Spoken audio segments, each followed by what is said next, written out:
That's really nice. It looks like it's still being built. Like, look, Yeah, the driveway. that way looks unbelievable.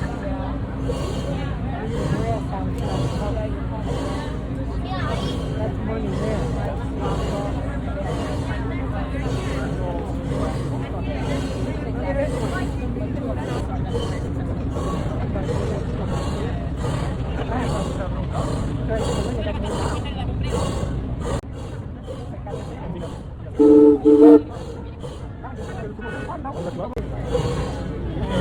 The average depth of Lake George is about 50 feet at its